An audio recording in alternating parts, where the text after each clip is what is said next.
Hello and welcome to the Sandro Forte podcast. Over the many years I've been running a successful business, I've met, directly or indirectly, many successful people from entrepreneurs, sports stars, celebrities, and dare I say, even royalty. So what makes someone successful? Do we even know what success is? And the all-important question, can we create it for ourselves? This podcast series invites a diverse group of people to share their insights, their wisdom, and the things they've learned along the way.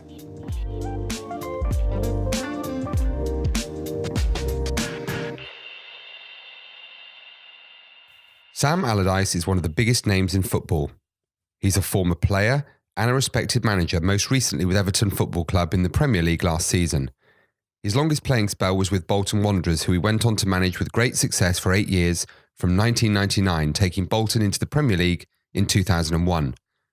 In 2016, following managerial posts at Newcastle, Blackburn, West Ham and Sunderland, Sam was offered his dream job as manager of the English national team.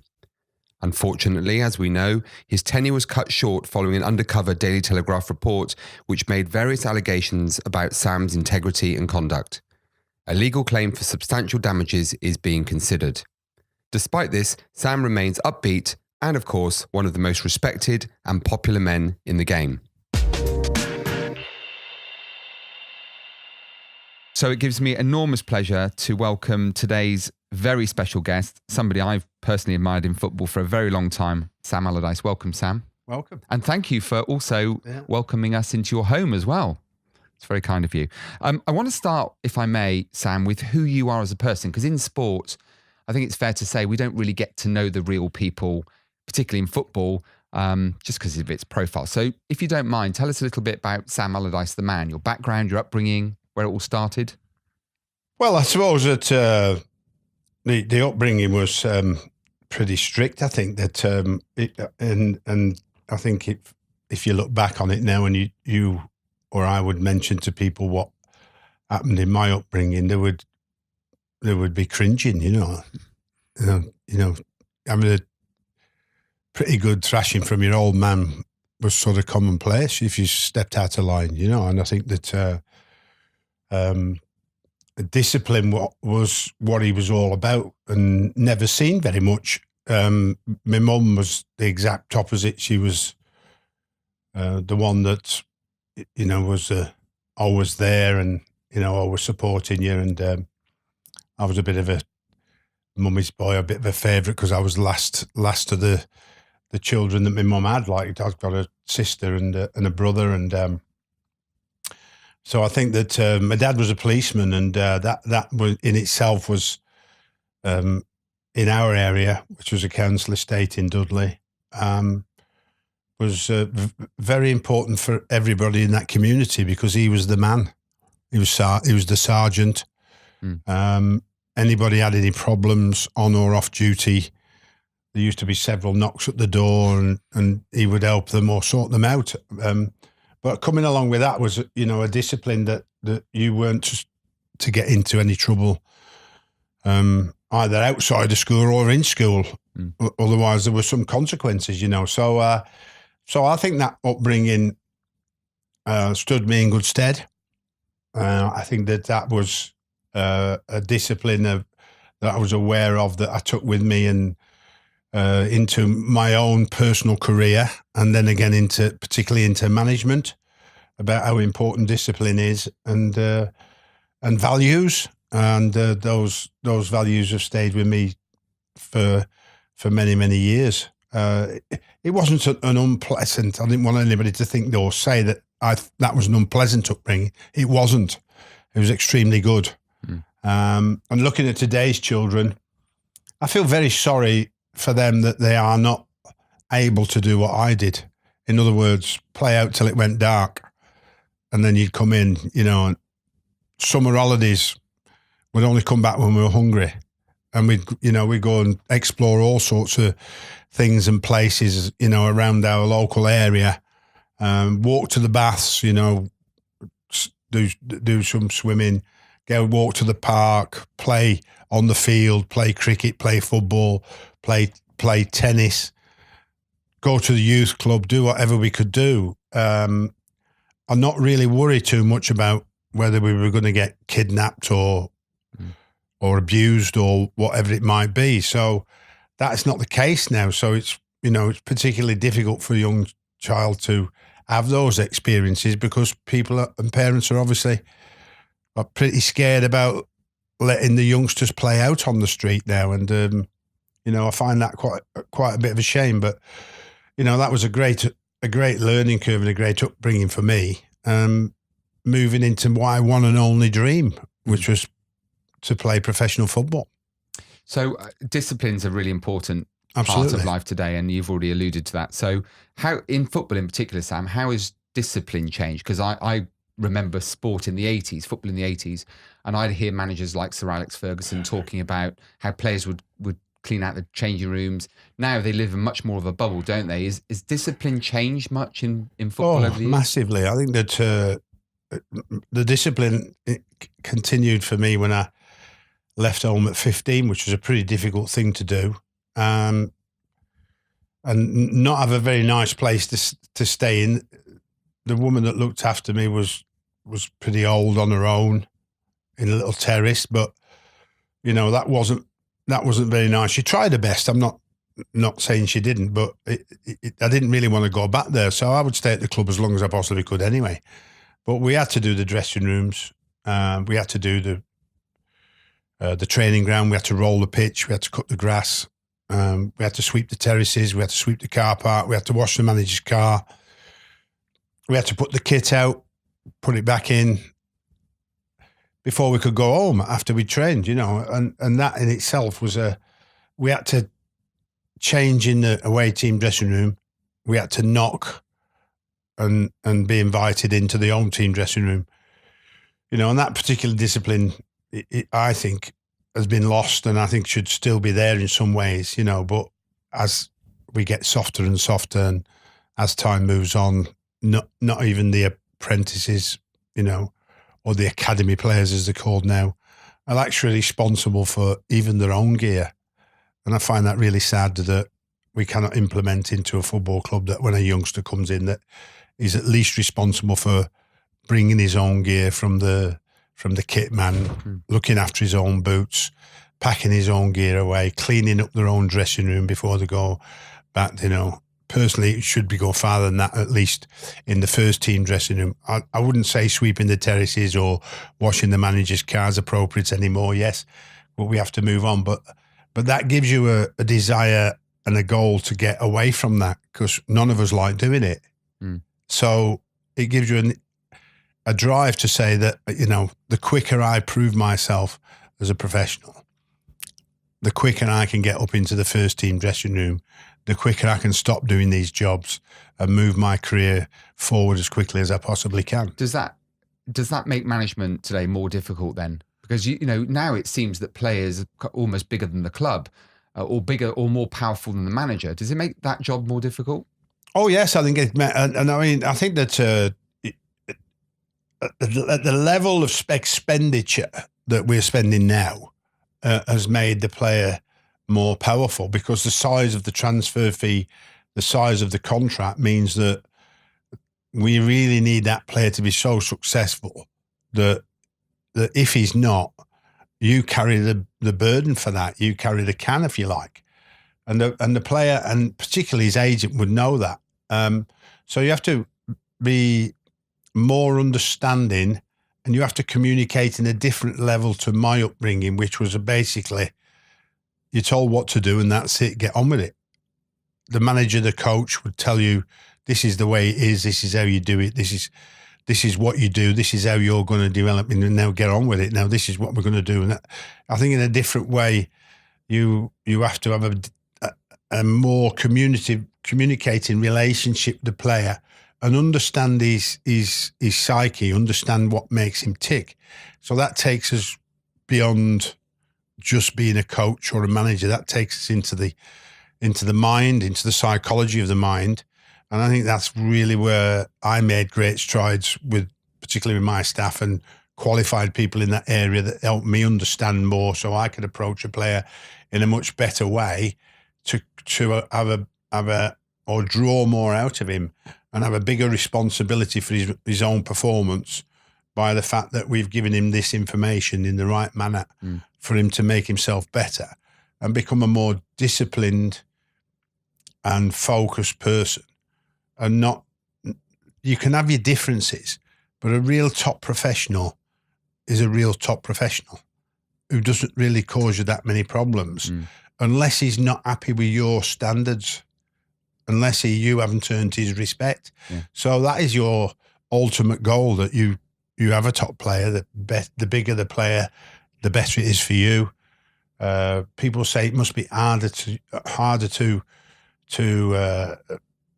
get the best out of them or handle them or deal with them. Personally, I don't think so, because I think that when you're signing that player, your responsibility is to sit down with him and say, do I like you? Do you like me? We know you're a good footballer. I know I'm a pretty good manager. Yeah, but will we gel? Will we those early days, those days when we're going to make a decision of somebody costing 40, 50 million pounds on contracts worth millions and millions of pounds, without that conversation, you could make a mistake because your personalities could clash. He might not see the same way forward as you. You then have to convince him. He might not prove to be the sort of player that you want because your relationship is not getting the best out of him.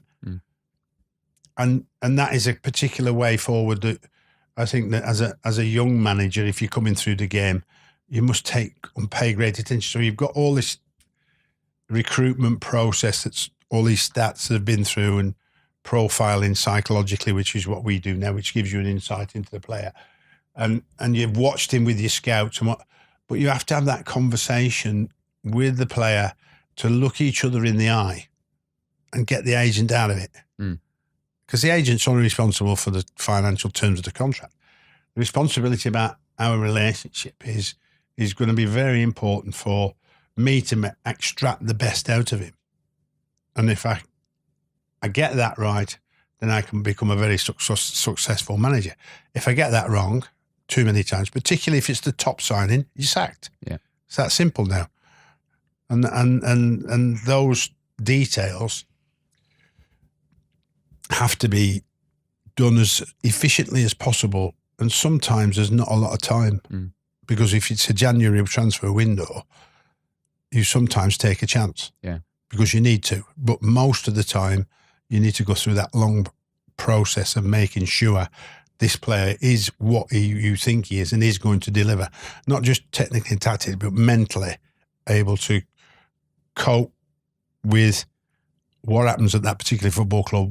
If he's not playing the Premiership for, will he cope with it in the Premier League with delivering those abilities? And that has always been the way forward for me, which leads me to one story where one player was sat opposite me with his wife, and while I was asking him questions, his wife kept answering.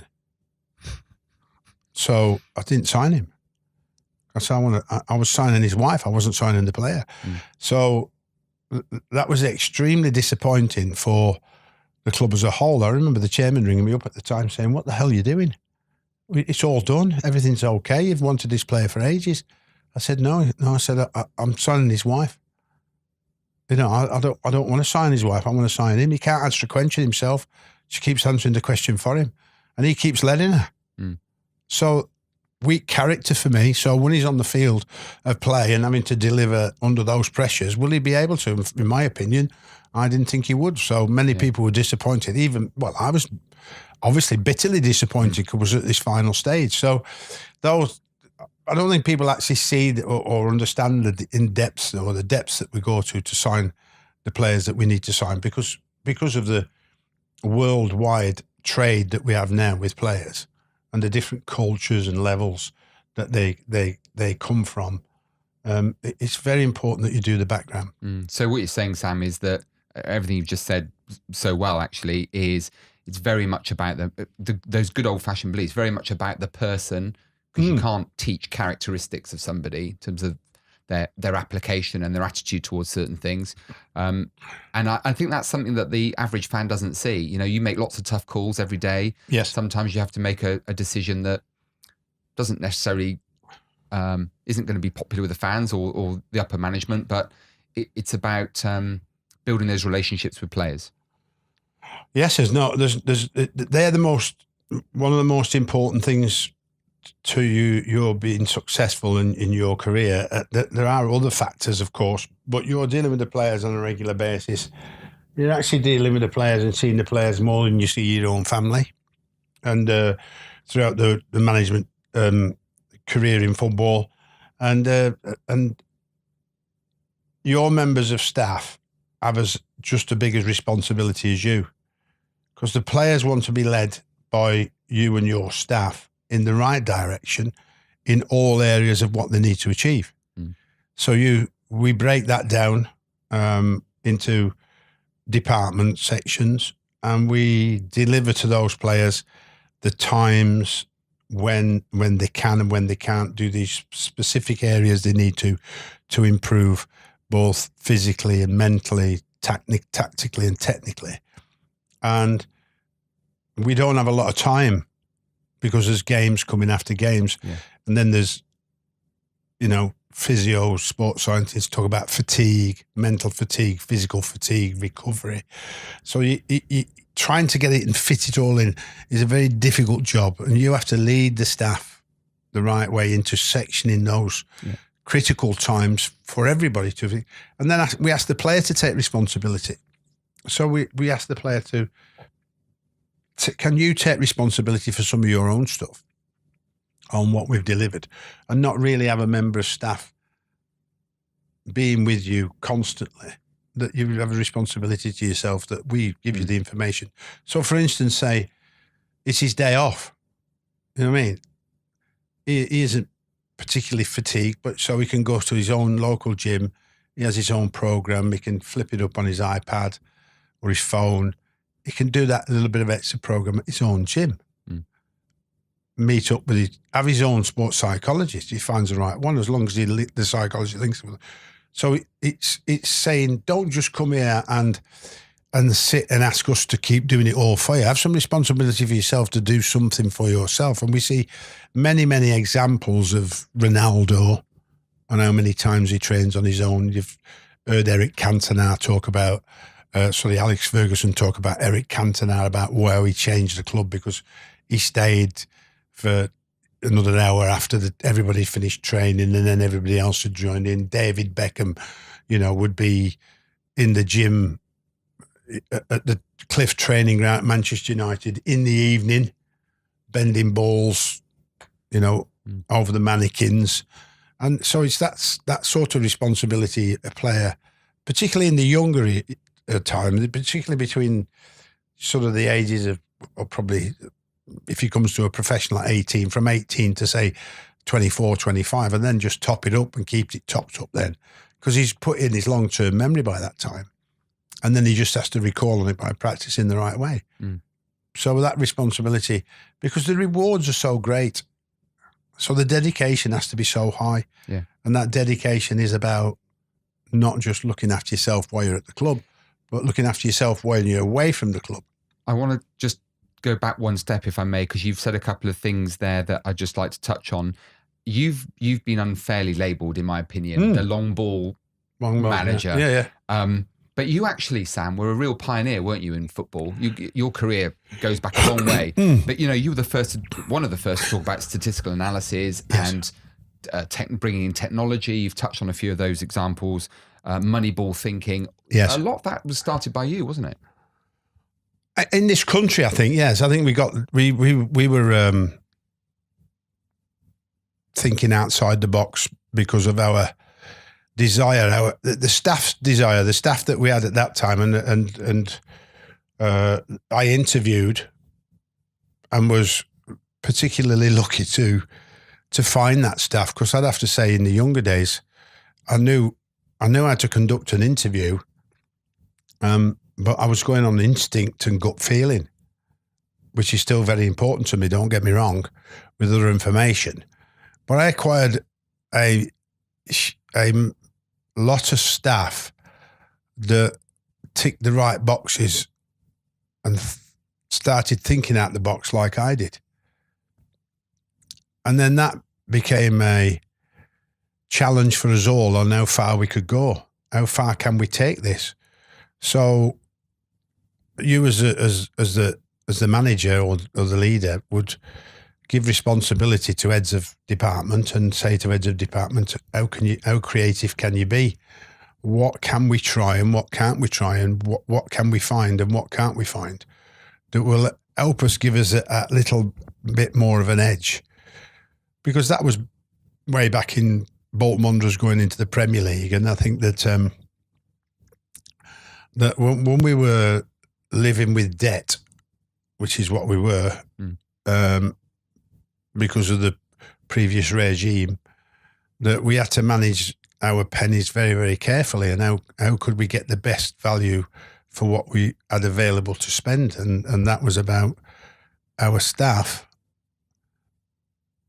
giving the players more information, giving them more ways forward, which would be difficult for them to accept. Like, say, let's take simple things, coffee and tea out of the equation. I mean, pre-match meals, which would maybe somebody eating steak and stuff, were going away. I mean, it started to move on so quick. Rehydration fluids, where we would encourage the company to give it us free, and we would promote it for them because it wasn't in our budget. So we had to find a way. So, we were doing all this testing, if you like, and the members of staff got pretty inspired that they had it in all departments: the coaches, assistant manager, the physio, sports science, the masseurs, the data analysis lads, the Prozone lads. Everybody started getting really into it, and we started to research other sports. And I think that's where we gave the players that came to Bolton Wanderers a new lease of life, if you like, because what we were signing was people from clubs where they didn't want that player. Even as talented as Yuri Yokayev, Kaiserslautern didn't want him anymore. I mean, JJ Okocha was on a free. You know what I mean? Nicholas Anelka wanted to get away from Turkey because he didn't like it. You know what I mean? Fernando Hierro was left at iron dry from Madrid after winning it. We went to Qatar, didn't like it, came back for a year. Ivan Campo won the double with Madrid, was cast off, and then so we got all these cast-offs, if you like, that we were just giving our information to, and they were responding to that. So we were getting really excited about, we've got players who've won World Cups, we've got players who've, won European Championship, we've got players who won Champions League. So then we reverted to them and asked them what their opinion of what we were doing was like, and what could they introduce to us that might make us better. So it became this sort of absorbent book of information that we could sort of digest and then regurgitate to the way we wanted to move the club forward. But long ball, as you get back to that, was born about managers being so upset about us beating them at the top end. So in other words, you would never hear Sir Alex Ferguson talk about that when we beat him. He'd accept his defeat gracefully. But when you talk about Arsene Wenger and even Graham Souness, who was at Newcastle at the time, starting to suggest you wouldn't like to watch that. You know what I mean? Because they were embarrassed that we beat them, and there was no doubt about it. There was no doubt about this. The Arsenals of the world at that time was the right way to play against them. Because you could beat them that way. Yeah. But that didn't mean that we were played like that all the time. Yeah. But once that label's stuck, once that label sticks, that's it. You're finished with that. You cannot shift it even today. A press conference at Everton, Crystal Palace, England, what style of football are you going to play is always asked in the first 30 seconds of the interview.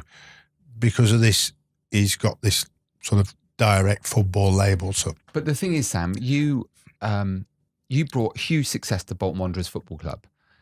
How do you measure success? Because for Bolton, Premiership survival was an outstanding result. Getting there in the first place was amazing. How do you measure success? Do you measure it by trophies? Do you measure it by survivors? Well, it depends what club you're at. I mean, you simply can't measure it by trophies because your club particularly can't. Can it win a trophy? It can do a one-off.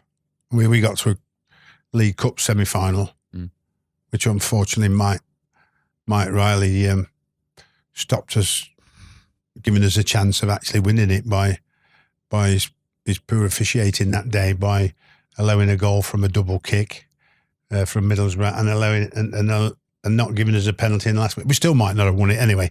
That's me bleating on about referees again. I think that we were finishing in Europe is very, very privileged for me because Bolton Wanderers never finished in European competition before. So how are we going to get to Europe? So our forward thinking in terms of what we wanted to do was that I got a 10-year contract at Bolton, which I was very happy to sign. And I was very happy to commit myself for 10 years to give me, for the first time in my management career, the opportunity to grow and build a football club.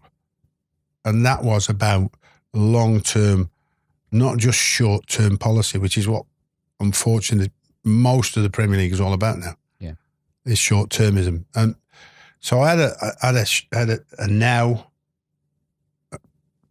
next season, 3 years, 5 years, and everybody's saying, well, that's stupid in football doing that, but not with a 10-year contract. So we ripped the club apart and reinvented it and rebuilt it internally in all aspects of the football club. So we used to persist that the chairman employ more people in the ticket office to answer the goddamn phone. Because fans were complaining about the fact they wanted a ticket and couldn't get through and couldn't buy a ticket. They were complaining about the time it took to get a pie. So I wanted something doing about it. I mean, this might sound silly to this interview now, but that gives a negative response to your fan. Your fan comes along. He said, he comes with his mate. Can you believe the ticket office? It took me an hour and a half to get through to get a ticket. I got the game. I had to leave 5 minutes before the end of the first half. I missed a goal because I had to get a pie. When I got back, they couldn't understand the owners, the directors, couldn't understand the negativity that was helping the fan to criticise us, to criticise the players. So once a player mentioned, it's not, I can't get a ticket, I can't get a pie, they're playing rubbish.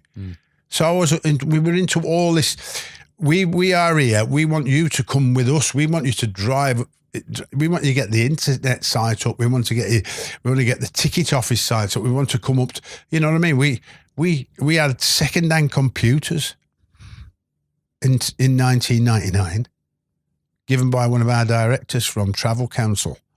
Why do you need a computer? They said, and we went, what? So we brought the technology. We brought all the pro zone in, all the data in, all the research that we brought in. It wasn't me; it was all my staff that I employed. I wasn't clever enough to do that; they were. But we looked at it, gave them the okay. So we had to drag the club up. And when we dragged the club up, we started delivering the whole package. Fantastic stadium, boxes, seats that were bigger and better than everybody else's in the Premier League. You know what I mean? So hotel where you could stay, and the bedroom would turn into a box. You know what I mean? So you got function room. So we got it. We could deliver on the field, and if we got the infrastructure right, we'll deliver the whole package, and we'll keep Bolton Wanderers for successful as long as possibly can. Yeah, and that's what because it was the club. I love that club. I was born in the Midlands. I'm a Wolves fan initially, but I love Bolton Wanderers. You know what I mean? Because it gave me everything. And I wanted to give everything back to them, and that's why that 10-year contract and building that club was the most important thing, and obviously the most enjoyable and successful time outside of playing I experienced. We're going to break there as we've decided we didn't want to cut Sam short, and this feels like a natural point in time at which to have a break. So that's all about Sam, the player and the club manager, before now we head into the England period, which, as you can imagine, is an opportunity to hear a pretty frank account of Sam's side of the story. Make sure you look out for part 2 coming soon.